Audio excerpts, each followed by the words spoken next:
Donald Trump a reconnu pour la première fois que le journaliste saoudien Jamal Khashoggi est mort. Quant à l'enquête, elle suit son cours. Images, enregistrements, les dernières révélations sur sa disparition sont accablantes pour Riyad, soupçonné d'avoir commandité son assassinat. Anaïs Renevier. C'est dans cette forêt au nord d'Istanbul que l'enquête se concentrait vendredi matin. La police turque cherche activement le corps de Jamal Khashoggi après une nouvelle perquisition au consulat saoudien. Dans la presse, les révélations accablantes se succèdent. Plusieurs suspects saoudiens ont été identifiés sur des caméras de vidéosurveillance. Tous ont fait l'aller-retour Riyad-Istanbul le jour de la disparition du journaliste. Des agents de services secrets ou gouvernementaux, un médecin légiste ou encore ceux proches du prince héritier Mohammed Ben Salman, entrés dans le consulat quelques heures avant Khashoggi. La presse turque pro-gouvernementale affirme que le journaliste a été décapité et démembré, des détails sordides qu'elle dit avoir obtenus dans un enregistrement audio. Jamal Khashoggi a disparu après être entré dans le consulat saoudien.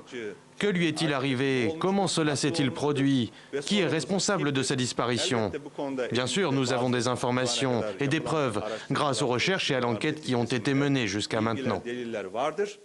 À chaque révélation, la pression monte d'un cran sur Riyad. Selon le New York Times, la monarchie saoudienne pourrait finalement désigner un responsable, le général Ahmed al-Assiri, un conseiller de Mohammed Ben Salman. Un coupable tout trouvé pour blanchir le prince héritier, mais pas sûr que cela suffise pour apaiser la crise diplomatique provoquée par cette affaire hors norme. Et en attendant les résultats de l'enquête, on va essayer d'en savoir plus sur ce qui se cache derrière cette affaire avec notre éditorialiste Slimane Zeguidour. Bonjour. Slimane, on n'en parle peut-être pas assez, mais Khashoggi n'est pas seulement un journaliste, un opposant au régime saoudien. Il a un passé au renseignement saoudien et c'est peut-être pour ça qu'on en est là aujourd'hui. Alors, ce n'était pas un dissident ordinaire. Il appartient par sa famille à l'establishment saoudien depuis les origines.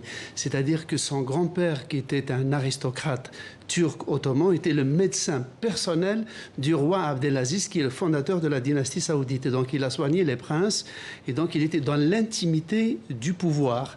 Lui-même, il a un oncle qui était Adnan Khashoggi, qui dans les années 70 était un marchand d'armes et un jet-setter de la Côte d'Azur qui avait défrayé la chronique à l'époque. Il a une tante qui était actrice aux États-Unis et femme d'affaires. Et il est le cousin germain de Dodi Al Fayed, qui est mort aux côtés de la princesse de Galles, Diana, 97. À Paris.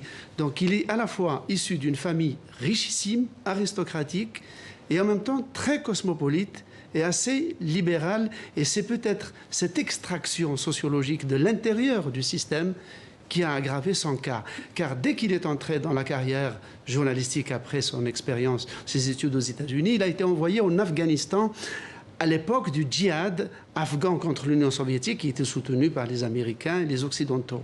Et là, il est devenu très rapidement le protégé du prince Turki Al Faisal, qui était le responsable des services secrets saoudiens et dont il deviendra un très proche conseiller, puisque quand le prince deviendra ambassadeur en Angleterre et ensuite aux États-Unis, il sera son proche conseiller. Enfin, comme journaliste, il devient rédacteur en chef du quotidien Al-Watan en Arabie Saoudite, dont il modernise la présentation. Pour la première fois dans ce journal, on parle des mots sociaux et on critique les salafistes, ce qui le met aussi un peu à l'écart. Et la suite, on la connaît. Mais dans ce contexte, donc, quel avenir pour ce royaume wahhabite et le prince héritier, notamment Mohammed Ben Salman, surnommé MBS, décrié au sein même de la famille royale pour ses méthodes jugées brutales.